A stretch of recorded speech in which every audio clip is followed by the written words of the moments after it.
enemigos que podemos tener en el ministerio. Y hoy, un poco vinculado con esa clase que estuvimos charlando, tratando el sábado pasado, vamos a estar hablando y tocando un tema que creo que es importante que lo tengamos presente. Y quizás cuando lo empecemos a tratar, uno por ahí no le encuentra tanto sentido hablar de la lealtad y la deslealtad en el ministerio. Pero por experiencia propia les puedo decir que es muy importante que podamos tener en cuenta y en consideración lo que vamos a hablar en esta tarde, porque eso puede ser determinante para, en el buen sentido de la palabra, el éxito de nuestro ministerio. Y cuando hablamos de personas desleales, son personas que provocan heridas a los líderes en la iglesia, pero también producen en matrimonios, familias, empresas, y por eso es importante que podamos aprender a identificar cuando podemos llegar a ser infieles o desleales. También vamos a descubrir cuál es la raíz de la rebelión y también cómo podemos darnos cuenta si quizás estamos entrando en ese proceso de la rebelión o de la sedición o de ser desleales, porque no es algo que se produce de un momento a otro, sino que vamos a ver que es un proceso. Pero ¿qué es la fidelidad? Una persona fiel es alguien a quien se le puede confiar un trabajo, un ministerio, una posición, una función, gente, riquezas, dinero, y con la seguridad que va a cumplir, ¿sí? Va a ser fiel en lo que nosotros le vayamos a encomendar, a pedir, no nos va a fallar, va a ser firme, constante, alguien fiel, ¿no? Muchas veces hablamos de que es un fiel empleado, un fiel patrón, porque cumple, no nos falla, siempre está presente, siempre nos está acompañando o está. Y algunas características de las personas leales, las personas fieles, podemos hablar que son personas leales, firmes, constantes, devotos, seguidores, fiables, verdaderos, fidedignos, puntuales, verídicos, probos. Y la felicidad es muy importante en el reino de Dios. Y hay una parábola que nos habla de la parábola de los talentos, de que Dios le fue dando recursos a distintas personas. Y ya al final de la parábola, en Mateo 25, 21 dice, y su Señor le dijo, bien siervo fiel, sobre poco has sido fiel, sobre mucho te pondré, entra en el gozo de tu Señor. Y rescato esta palabra, buen siervo y fiel. Habla de fidelidad, porque Dios le confió recursos y estas personas lo pusieron a trabajar y Dios, Jesús en esa historia, les prueba, les recompensa, perdón. Así también, algún día nosotros vamos a rendir cuenta a Dios por todas las cosas que hicimos, por todos los recursos que Él puso a nuestra disposición, no solamente, no tanto los materiales, sino las capacidades, los dones, los talentos que nos puso, nos dio a nuestras vidas y qué hicimos nosotros con eso. ¿Se acuerdan? Creo que en unas clases atrás le había comentado que hay algunos que sostienen que nosotros somos buenos para hacer alrededor de 467 cosas, ¿no? Así que en el reino de Dios podemos probar muchas cosas en las cuales somos buenos y poder servirle. Así que seguramente Dios te dio más de una capacidad, de un talento para que vos puedas estar sirviéndole. ¿Y qué es lealtad? Lealtad viene de la palabra hebrea emuna, que significa firmeza, seguridad, honradez, verdad, ser genuino. Es la habilidad de no traicionar y no abandonar, ¿no? Por ahí en la política se habla mucho de la lealtad. Escuchamos hablar que son leales a sus líderes de sus partidos políticos, que no los traicionan, que no se cambian de bando, sino que siguen siendo leales a sus líderes. Y la lealtad es una virtud que se desarrolla en la conciencia y que implica cumplir con un compromiso aún frente a circunstancias cambiantes o adversas. Lo contrario a la lealtad es la traición y es la violación de un compromiso tácito o expreso que uno pudo haber tenido. ¿Y qué es la deslealtad? La persona desleal es alguien que hace todo lo contrario a lo que hace una persona leal, y la deslealtad no ocurre de la noche a la mañana, sino, como le decía, es un proceso que lleva su tiempo. Y también es importante que podamos diferenciar dos cosas, la rebelión de la sedición. Cuando hablamos de rebelión, hablamos de personas que rechazan la autoridad, que rechazan la instrucción, y generalmente son personas que también se oponen a la autoridad tanto de Dios y a veces también la autoridad que viene impuesta es parte de las autoridades. Y hoy en estos días también nos no en nuestra provincia, pero sí en otras jurisdicciones de nuestro país, cierto grado de rebeldía, ¿no? En cuanto a las disposiciones que dictó el gobierno nacional, ¿no?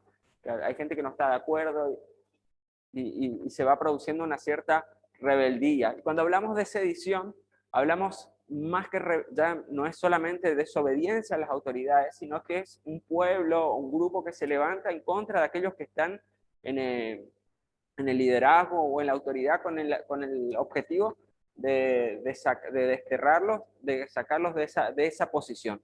Esa es un poquito la diferencia. Rebelión es un paso previo y la sedición es ya cuando el pueblo se levanta para derrocar o sacar a un gobierno o a una autoridad que se puede dar tanto en lo político como también en alguna organización, en alguna institución. Podemos hablar también de la sedición. Y en Esdras capítulo 4, versículos 15 al 16, nos dice: sabrás que esta ciudad es ciudad rebelde y perjudicial a los reyes y a las provincias, y que de tiempo antiguo forman en medio de ella rebeliones, por lo que esta ciudad fue destruida. Una ciudad que es rebelde a las autoridades se va autodestruyendo con el tiempo porque no hay un orden, no se cumplen los planes que los líderes por ahí están estableciendo, y es una ciudad que por ahí hay más lo que se conoce por ahí que anarquía, que cada uno hace lo que quiere sin haber un orden establecido. Y hallaron en aquella ciudad en tiempo antiguo, se levantan contra los reyes y se rebelan y se forma en ella sedición. Cada vez que damos lugar a la rebelión, estamos permitiendo que la destrucción entre también a nuestra vida. Y ahora vamos a ver cuáles son las etapas que nos pueden llevar a cometer un acto desleal. Y quiero que prestemos atención a cada una de estas etapas, porque quizás sin darnos cuenta estamos entrando en una de estas etapas. A veces no lo hacemos en forma consciente, sino que es un proceso que de alguna manera se va produciendo en forma natural, en el sentido también de llegar a ese punto de rebeldía o de deslealtad. En primer lugar, el primer punto que podemos identificarlo en ese proceso de ser desleal es la etapa de independencia. La independencia del ser humano es actuar separados de Dios, es tomar decisiones, juzgar y obrar como bien le parezca. La persona que actúa así se convierte en su propio juez, y esta etapa es tan sutil que muchos no reconocen. Las personas desarrollan una actitud independiente y se convierten en autónomas dentro de la organización, y no se rige por las reglas. Este tipo de personas sirven en la organización con la intención de ser reconocidas o utilizan su servicio como un escalón para ser promocionadas. Decisiones que toman, lo toman en base a sus convicciones y no por ahí a las directivas que puede tener la palabra de Dios o puede tener la organización. Muchas veces buscan una posición dentro de la organización con el solo objeto de ser reconocidas, a un puesto de liderazgo, un puesto de reconocimiento, alguna función, simplemente para que la gente diga: mira qué bueno que es, qué capaz es, o qué capacidad de decisión que tiene. Y esta etapa de independencia también se rige porque nosotros vamos tomando decisiones en base a nuestras convicciones y no en base a la convicción de la palabra de Dios. Y muchas veces no nos vamos dando cuenta y vamos tomando decisiones a los que a nosotros nos parece, me parece que esto tendría que hacer de esta manera o de aquella manera, y empieza como un tiempo de no sujeción a las autoridades. La segunda etapa es la etapa de la ofensa. Muchos tropezarán entonces y se entregarán unos a otros, y unos a otros se aborrecerán. La ofensa da origen al espíritu de traición. Cuando nos ofendemos, cuando alguien nos insulta, nos descalifica, nos menosprecia, cuando alguien quizás no toma en cuenta lo que podemos estar opinando o lo que nos parece, y entramos en esa etapa que nos sentimos ofendidos. Obviamente, cuando interactuamos con personas, cuando el hecho de interactuar con mis hijos, con mi esposa, o con los líderes, o con otras personas en la congregación, en el trabajo donde nos toca, en algún momento vamos a ofender a otra persona, u otra persona va a ser ofendida quizás por nosotros, ¿sí?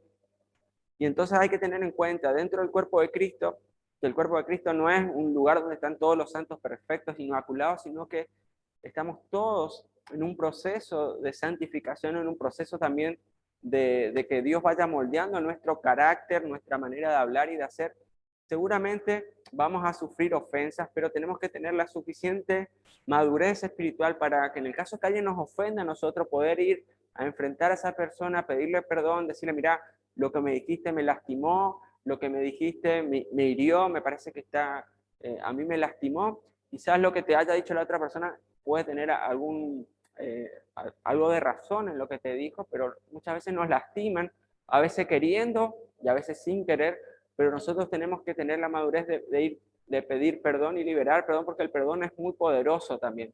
Aquellos que por ahí participaron en los encuentros o ya vieron una de las primeras lecciones acerca del perdón, sabemos que el perdón no es una opción, sino es un mandato de parte de Dios.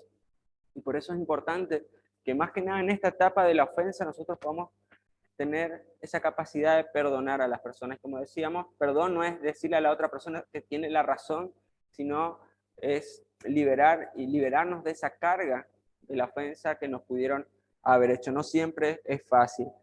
Viene la etapa de la independencia, nosotros tomamos decisiones por nosotros sin considerar lo que otros opinan, el liderazgo, la palabra de Dios o Dios. Nos ofenden, ¿y qué hacemos? ¿Sabes qué? Acá yo no hago nada. Entramos en una etapa de pasividad. Dejamos de hacer, por ahí si estábamos sirviendo en algún área, dejamos de servir y nos quedamos simplemente como espectadores. Y esta etapa de pasividad generalmente viene acompañada de la otra etapa, la cuarta etapa, que es la etapa de la crítica. ¿Sí?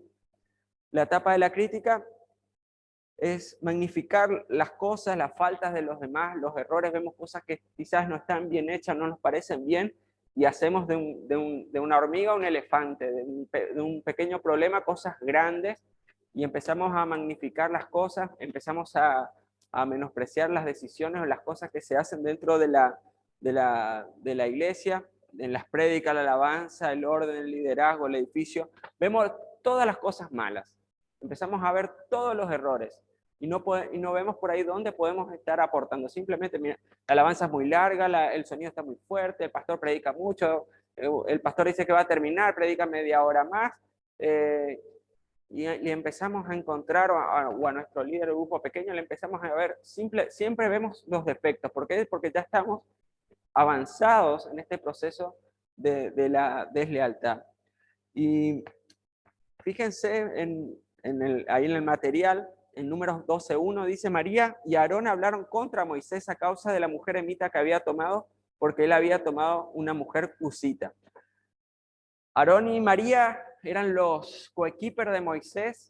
Moisés, que había liberado al pueblo de Egipto, ella no es coequiper, y se ofendieron, le criticaron a Moisés. Y si quieren ver todo el capítulo 12 y 13 del capítulo de Números, dice que Dios se enojó contra ellos, le llenó de lepra, y bueno, Moisés intervino ahí y ellos fueron sanados, pero Dios se enojó mucho porque Moisés era el siervo escogido para liberar al pueblo de Dios y ellos lo estaban criticando a Moisés. Y Moisés era una persona que hablaba cara a cara con Dios. Es una de las unos pocos relatos que vamos a encontrar, personas que hablaban cara a cara con Dios. Y Moisés fue una de las personas. Dios no le hablaba a Moisés a través de sueños, a través de revelaciones, sino que Dios hablaba cara a cara con Moisés. Y dice que lo hirieron. Cuando las ideas y planes y agendas de alguien que no es leal no son recibidos por el liderazgo, su ego se hiere y usa sus propias ideas como un estándar para juzgar lo que es correcto, suponiendo que el liderazgo está equivocado y que él o ella tiene la razón. Su propia opinión se convierte en la mejor manera de guiarse y como le parece estar bien ante sus propios ojos, esto lo arrastra a la destrucción. Nosotros consideramos que nuestra opinión es la única valedera, lo que pueden opinar otros no tiene valor, sino que las cosas tendrían que hacer acá como yo los digo. Si se hacen las cosas como yo digo, acá va a ser un éxito, y no siempre es así. Dios baja también a los que están en evidencia una visión, una estrategia para ir haciendo las cosas. ¿Que se podrán equivocar? Seguramente que sí, pero también es importante, después vamos a ver un poquito, que aquellos que van a ser nuestros líderes, nosotros también debemos saber quiénes son, cómo es su corazón, cuáles son sus intenciones también. O sea, tampoco no es un seguimiento ciego hacia las personas, no porque sea el líder, nosotros no podemos tener un poco de razonamiento y de análisis de las cosas que se hacen, no estoy hablando de ese tipo de un seguimiento sobre una base de autoritarismo, sobre una base de miedo, sino sobre una base de un líder, un liderazgo, un pastorado, que son personas que están buscando la guía de Dios, buscando y tienen un corazón, vos ves el espíritu con el cual ellos buscan y quieren guiar al pueblo de Dios. Así que esa es la cuarta etapa. Después viene la etapa de la contaminación, ¿sí? Nos quedamos, tomamos decisiones en forma independiente, nos ofendimos, no hacemos nada, que otro haga, entonces no hago más nada. Empieza la etapa de la crítica y empieza una etapa donde empezamos a contaminar a la gente que está a nuestro alrededor. Primero era algo más personal nuestro, una decisión más interna. Y ya cuando entramos a esta quinta etapa, es personas que empiezan a tratar de involucrar a otras personas. Frases como, hay mucha gente que está diciendo esto, varias personas opinan esto, y quizás es una opinión de nosotros, y a nosotros nos parece que toda la gente opina eso, y quizás no es cierto eso. Y empieza a contaminar y empiezan a armarse como grupos. Cuando hay alguien, vuelvo a lo que hablábamos con la ofensa, cuando hay alguien que te ofende, alguien que nos dice algo que nos puede estar lastimando, nosotros tenemos que ir y enfrentar a esa persona y hablar con eso. Si nos llega algún chisme, me llega un chisme acerca de Federico, yo no me voy a ir a hablar con el pastor, me dijeron que Federico tal cosa.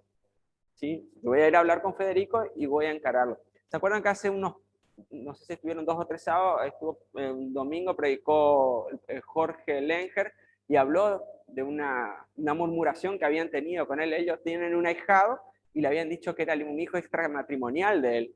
Y era una mentira, y el pastor fue y le dijo, che, mira, me contaron esto, vengo a preguntarte a vos en forma directa, ¿no? Porque se estaba armando quizás un círculo de murmuración, de chismes sobre algo que era mentira, porque ellos lo tenían de ahijado, lo buscaban, lo cuidaban, totalmente lo contrario a la imagen que querían transmitir y al daño que quizás le querían generar. Por eso es importante, cuando hay algo, cuando cortar el chisme y la murmuración de entrada, porque es muy dañino. Así que tenemos que cuidar mucho eso y no entrar en esa etapa de la contaminación y la etapa del engaño. No os engañéis, Dios no puede ser burlado, pues todo lo que el hombre sembrare, esto también segará. La gente que se revela está seriamente engañada y termina destruyéndose. Hay gente rebelde que se engaña a sí misma pensando que son mayores, más sabios, hasta más espirituales que sus superiores. Y a veces pasa eso, que nosotros estamos en una posición, quizás nos tenemos toda la presión de la gente que está en el liderazgo o en autoridad en algún lugar, o sea en el trabajo o en alguna organización que estemos participando, y nosotros vemos con nuestros ojos y quizás nos vemos toda la parte nosotros vemos solo la parte visible, ¿no? A veces venimos a la iglesia o en una institución y vemos solamente lo que pasa el sábado o el domingo en el culto y no vemos todo el proceso que quizás hubo durante la semana, las luchas que hubieron durante la semana, la gente que se estuvo atendiendo, y por ahí opinamos solamente en base a algo muy cortito que vemos los fines de semana. Entonces tenemos que tener cuidado de no ser engañados y engañar a otros. Y por último viene la etapa de la rebelión abierta. En esta etapa la gente ya empieza a pelearse y empiezan a haber conflictos. Y con respecto a esto, ¿por qué vuelvo a insistir lo que decía? ¿Por qué es tan importante esto? Porque a mí me tocó vivir hasta esta última etapa y hasta, digamos, una etapa octava, que es cuando una iglesia se divide, cuando un grupo se divide. Una iglesia muy pujante, con muchos ministerios con acción social muy fuerte hacia la comunidad, y dos grupos muy antagónicos en cuanto a la visión de cómo llevar las cosas adelante. Empezó con esto. Primero un grupo dijo, me cruzo las manos, ustedes creen que tienen todo, se la saben todas, y empezó este proceso de engaño, después un grupo fue creciendo y contaminando a otras personas y se formaron como un poco como nos pasa ahora en la política, ¿no? Una grieta que son dos polos totalmente opuestos donde no hay un punto de de coincidencia y la iglesia se terminó dividiendo. Mucha gente se fue, formó otra congregación, después esa congregación formó otra congregación y sabemos que formamos parte de un reino, el reino de Dios. Y nuestro objetivo como reino de Dios, ¿cuál es? Es hacer discípulos. No es que yo tenga la razón y que las cosas se hagan como yo quiera. Simplemente nosotros estamos llamados a ser discípulos a las naciones y a las personas. Y cada iglesia tiene una visión, cada iglesia Dios le puso, nosotros tenemos la visión como iglesia de que, ¿se acuerdan cuál es? No me fallen. ¿De qué? De establecer el reino de Dios en las familias, de Posadas, de Misiones y del mundo. Esa es nuestra visión como iglesia. No es la visión de lo que a mí me parece, sino que Dios nos llamó a esa visión de cumplir y de llevar el reino de Dios. No mi visión, mi idea, cómo tienen que ser las cosas. Después se van a ir desarrollando diferentes ministerios, pero tengamos en cuenta eso, y vuelvo con algo que varias veces me habrán escuchado decir: nuestro negocio, nuestra empresa como iglesia, es que otros puedan conocer a Cristo. A eso estamos llamados. Y tenemos que enfocar todos nuestros esfuerzos y los ministerios a que muchas personas puedan conocer a Cristo, no solamente conocerlo, sino discipularlos después, que puedan crecer. ¿Cómo? En la 35. Acá. ¿Cuáles son las señales? Disculpen. ¿Cuáles? Y podamos establecer el reino de Dios. Por eso vuelvo a insistir con esto. Tengamos mucho cuidado con estas etapas, porque a veces no nos damos cuenta y podemos estar metiéndonos en unas de esas. Y quizá al comienzo no nos demos cuenta de la gravedad, pero le digo, vuelvo a insistirle por experiencia propia, si uno no corta en los primeros pasos, después se vuelve muy difícil y puede llegar a ese punto de la rebelión, de la separación. Puede darse tanto en una familia como en un grupo pequeño, inclusive hasta a nivel iglesia. Por eso es importante cortar los chismes, la murmuración y la rebelión y estar sujeto. Y si por ahí uno no está muy de acuerdo con algunas cosas de la iglesia o alguna forma, planteate si realmente esta es tu casa en la cual vos tenés que estar sirviendo. Porque en Posadas y más en Misiones tenemos una cantidad de congregaciones impresionantes de los colores, formas, tamaños, y quizás este no sea el lugar donde Dios te llamó para estar. A nosotros nos tocó estar como familia.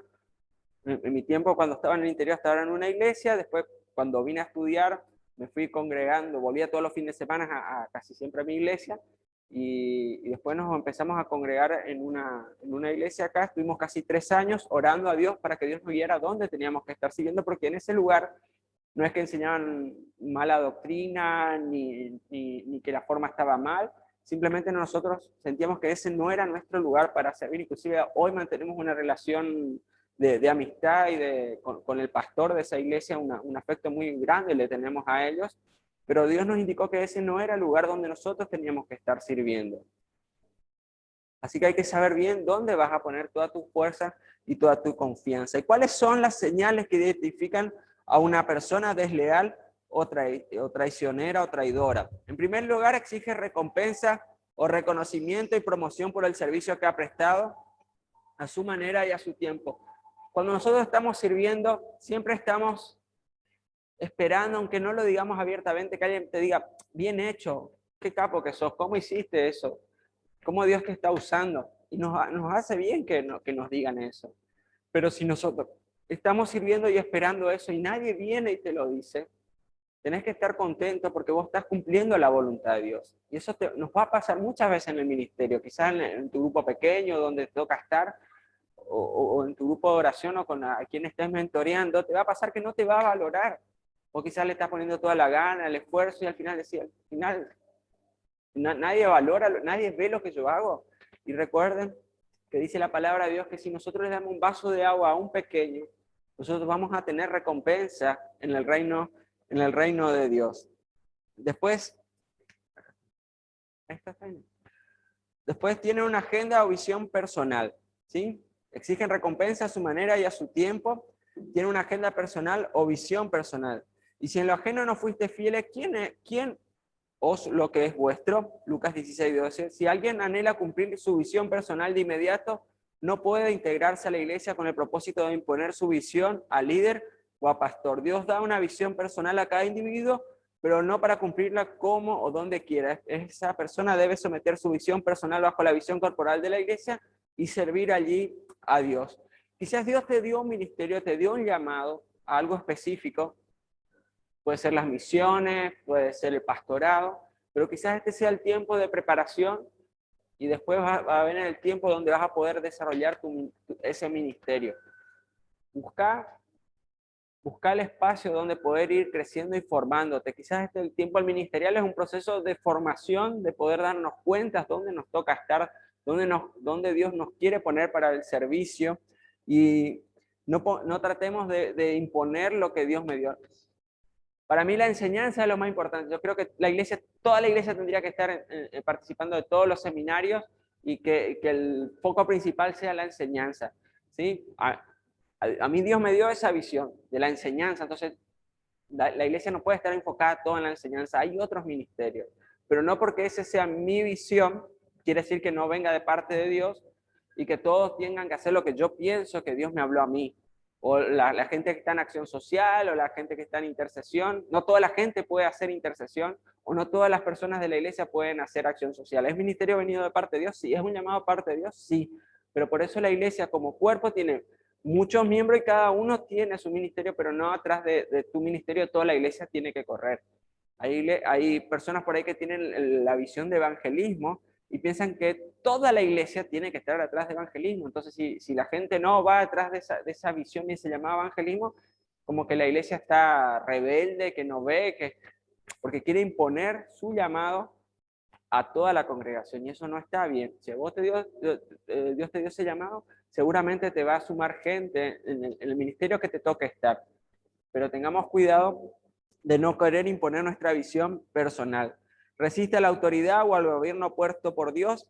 Algunos líderes buscan ejercer poder y autoridad sobre otros y se atribuyen a ellos la razón en las decisiones y buscan desautorizar la autoridad de otros, cuestionando las directivas impartidas por sus líderes. Romanos 13, capítulo 1 nos dice: sométanse a toda persona a las autoridades superiores, porque no hay autoridad sino de parte de Dios, y las que hay por Dios han sido establecidas. Si hoy te toca estar debajo del liderazgo de alguna persona, debajo de la guía de otra persona, sometete a seguir las directivas. Muchas veces vamos a tener que hacer cosas que no es que estemos tan de acuerdo con la manera de hacer de las cosas. Obviamente, nuestro filtro de todas las cosas que nos piden hacer está acá en la palabra de Dios, no vamos a ir en contra de ella, pero tenemos que tratar de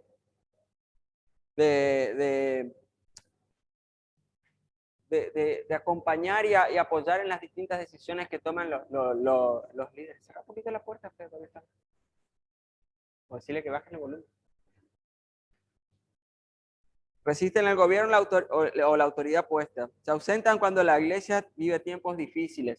Y otra característica de las personas desleales, que cuando vienen los problemas o tiempos donde, como decimos, aprieta el zapato, no, yo me voy acá porque hay mucho trabajo o a esto no me gusta, y no son personas en las cuales uno puede confiar algo, ¿sí? Porque no son confiables. Y en los tiempos de crisis, en los tiempos de problemas, es donde, como decía un pastor, en la cancha se ven los pingos. En los tiempos de problemas, de dificultades, donde uno ve verdaderamente a los líderes y a las personas que están comprometidas con la congregación, con la iglesia, con tu grupo pequeño, con tu ministerio.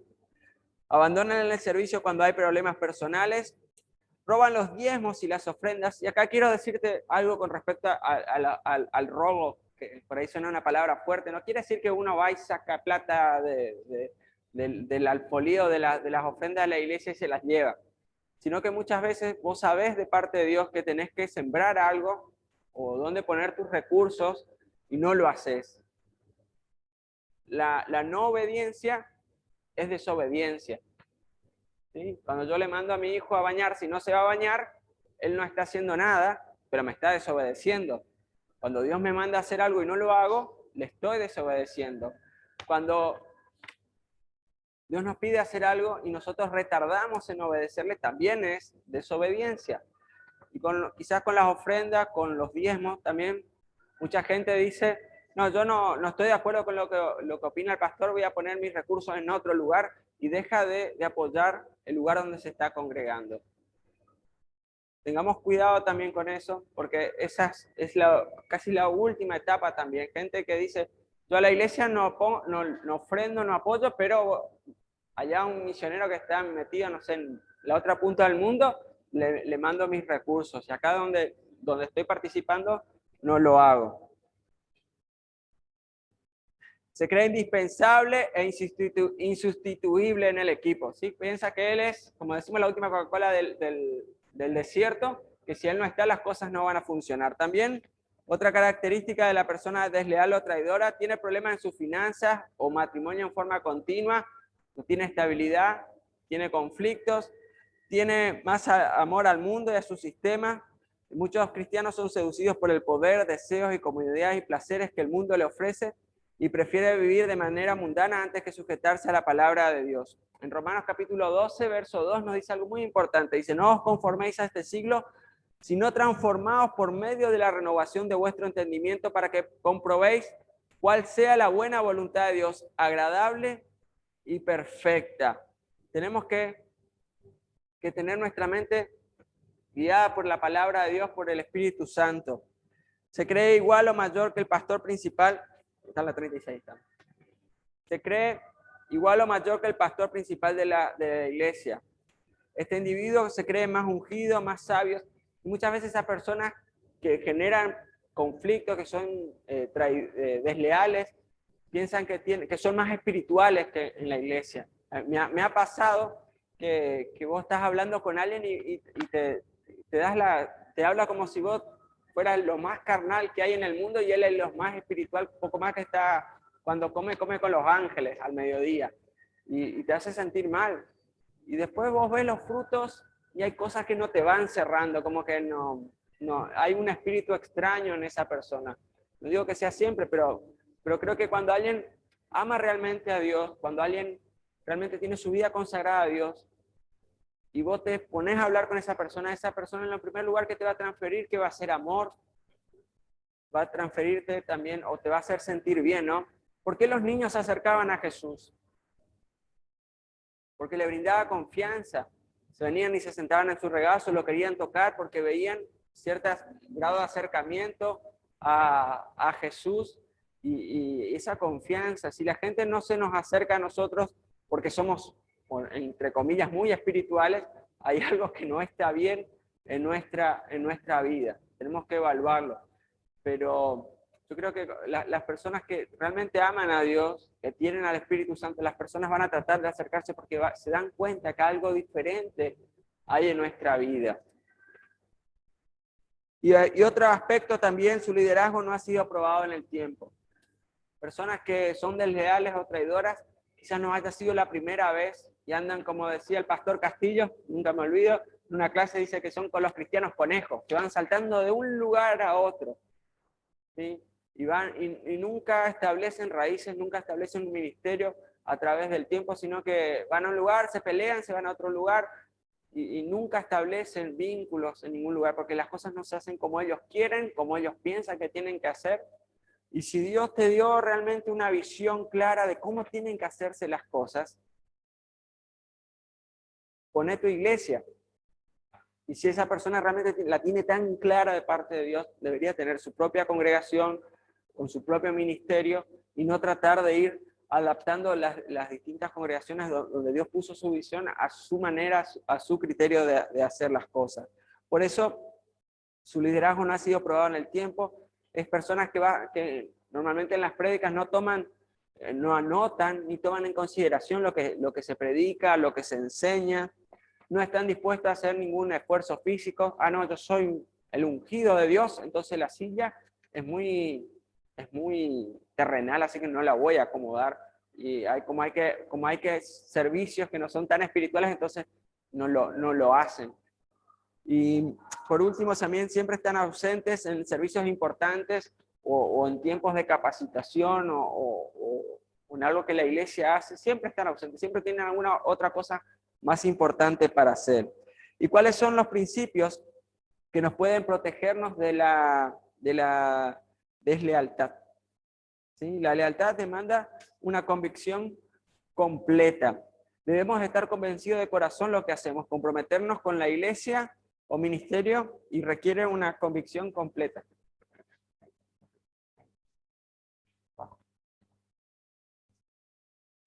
Dale la pantalla.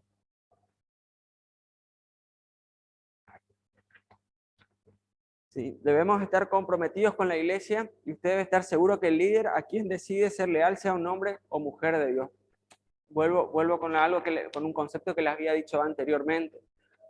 Si vos estás en este lugar, en la iglesia de Dios, de Posadas, sobre Avenida Santa Catalina, ¿vos estás seguro que este es el lugar que Dios te trajo para servirle a Él? Si Dios te trajo a este lugar, las personas que están al frente de la iglesia, vos ves que tienen un corazón comprometido con Dios y que no están buscando su beneficio propio. Si es así, yo me comprometo con ese lugar. Y vuelvo a insistir, el liderazgo son personas como nosotros, como cada uno, tanto el pastor, yo, vos, y somos personas imperfectas que nos vamos a equivocar. Pero es importante que podamos tener en claro que esa persona a la cual nosotros estamos apoyando o estamos sirviendo, en el caso de la iglesia, es gente que busca a Dios, que busca hacer la voluntad de Dios. Y que quizás se equivoca y va a admitir su error, pero no es alguien que va a imponer su autoridad y no es un ministerio que está fundamentado en la figura de una persona, sino está fundamentado en una visión, en algo que Dios nos llamó a hacer como iglesia.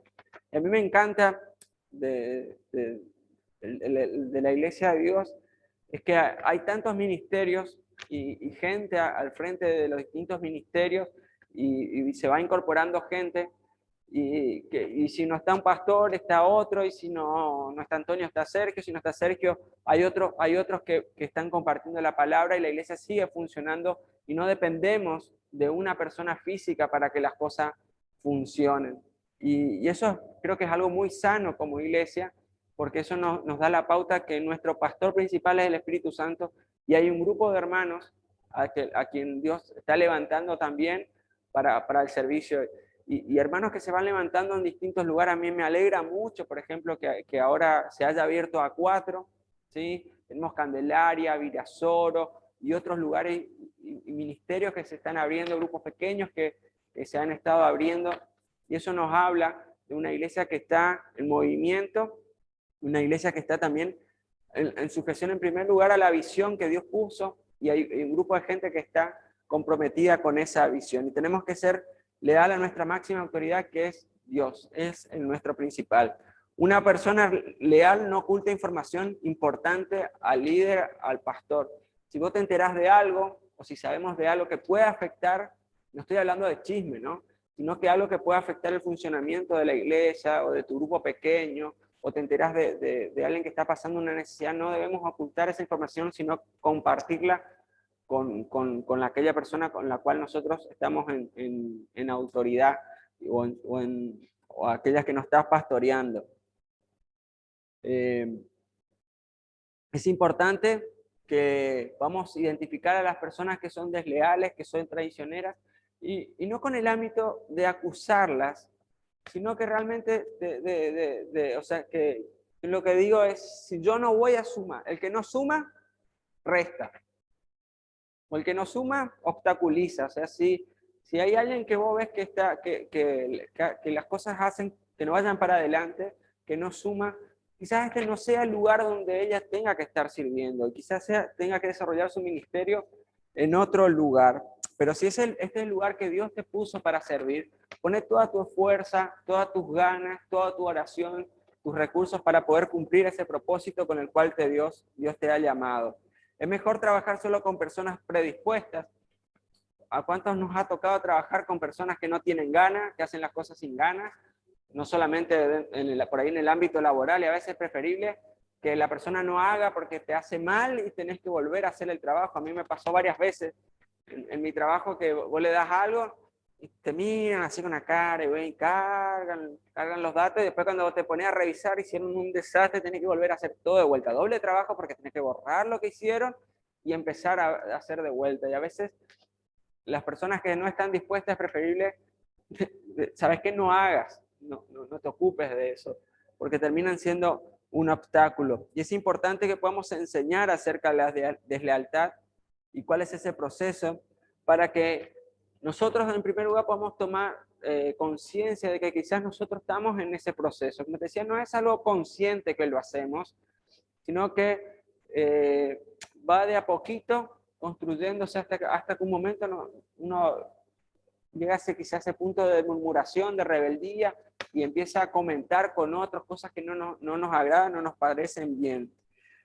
Y nos dice Mateo 26:41, velad y orad para que no entréis en tentación. El espíritu, la verdad, está dispuesto, pero la carne es débil. Y ahí en este versículo nos da cuatro claves para que podamos ser leales a Dios. En primer lugar, velar y orar, estar atentos, no entretenernos con pensamientos o con ese proceso, con cosas que por ahí nos llevan a ese proceso de ser desleales, rodearnos de gente que nos diga la verdad, cosas que hagamos bien y cosas que hagamos mal, no que siempre nos digan que todo lo hacemos bien. Si alguien solo te dice las cosas buenas, cuídate porque en algún momento puede venir el guadañazo.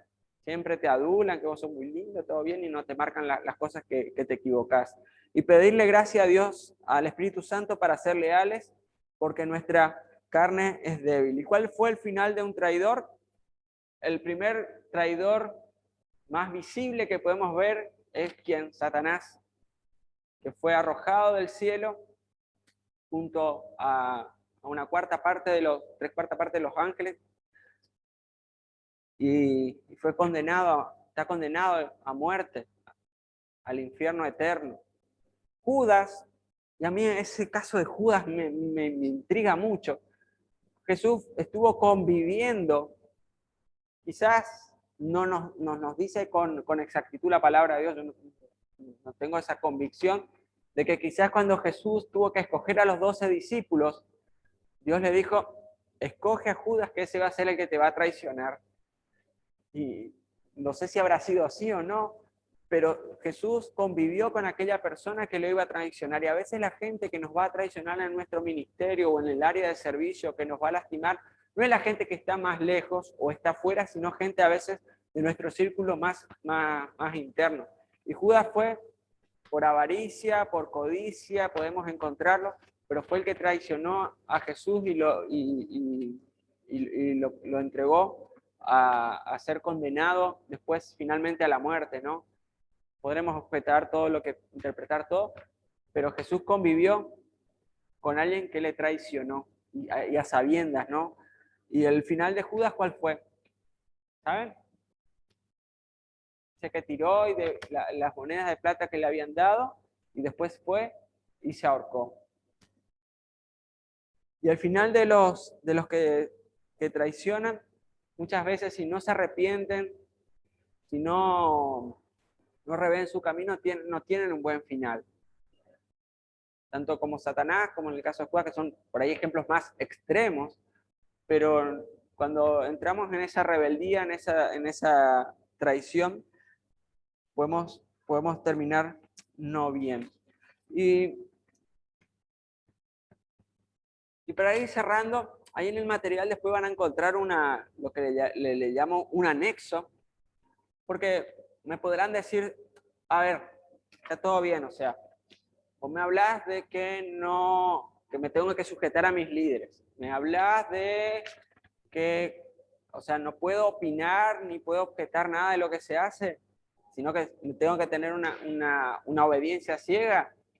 Vuelvo a insistir con eso, no, ¿sí? Tenemos nuestro principal filtro, que es la palabra de Dios. Este es lo principal. Toda decisión que pueda ser tomada, la miro con los ojos de Dios.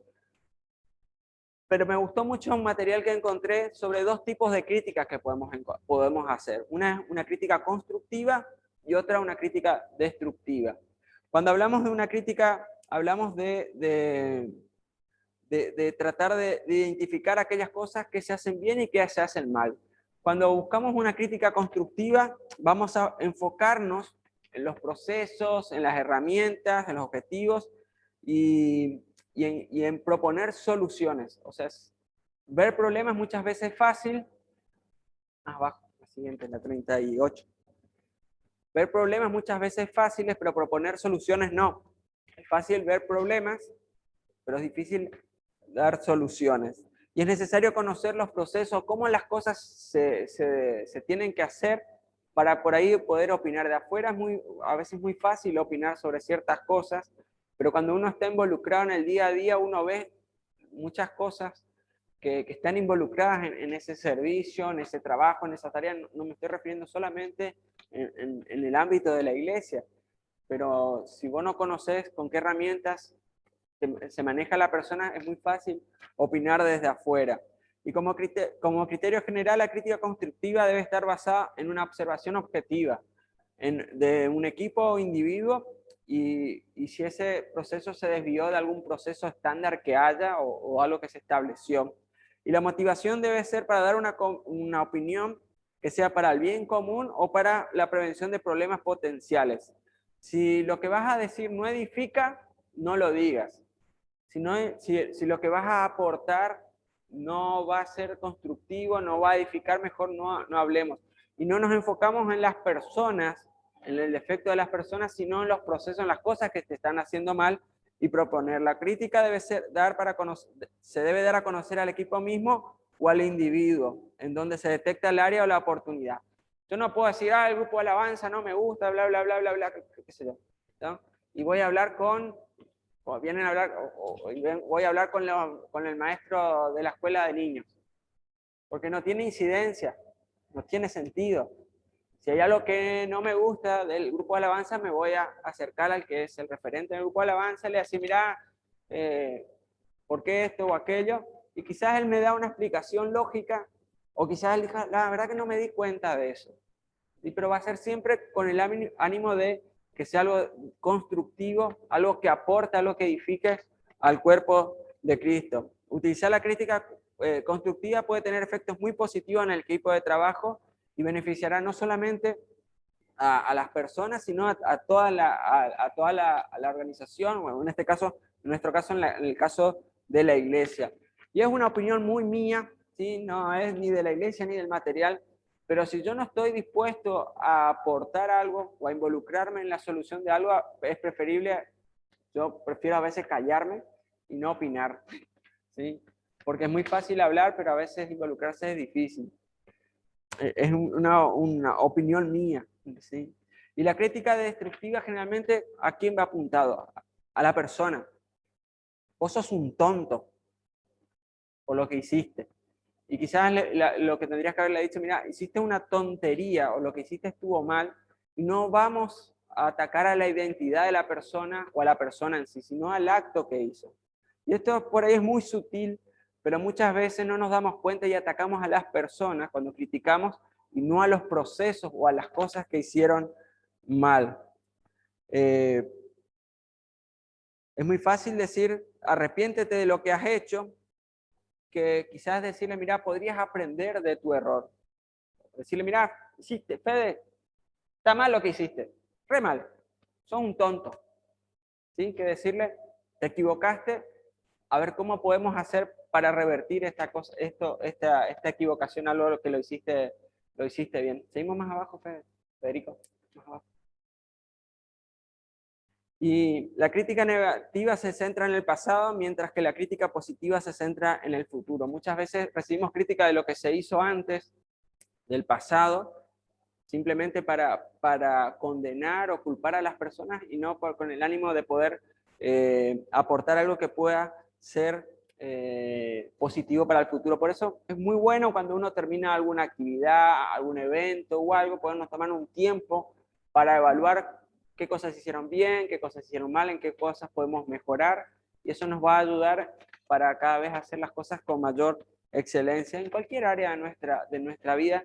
Esto es aplicable, y fomentar el uso de una buena crítica positiva puede ayudar a mantener la unidad, la confianza del equipo, a fortalecer las relaciones interpersonales dentro del equipo y crear lo que se conoce como sinergia, que 1 más 1 no es 2, sino es 3, cuando el esfuerzo de 2 o más personas se consiguen mejores resultados que de las personas trabajando en forma individualmente, de acuerdo a sus intereses, se produce eso.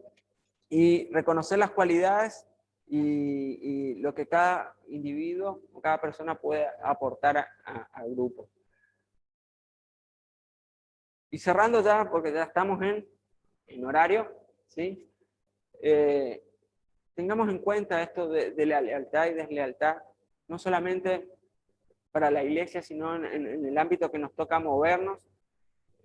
Seamos esas personas en las que cuando alguien nos pide algo puedan confiar. Es preferible decirle de entrada no que decirle sí y después a la hora de la verdad te va a fallar.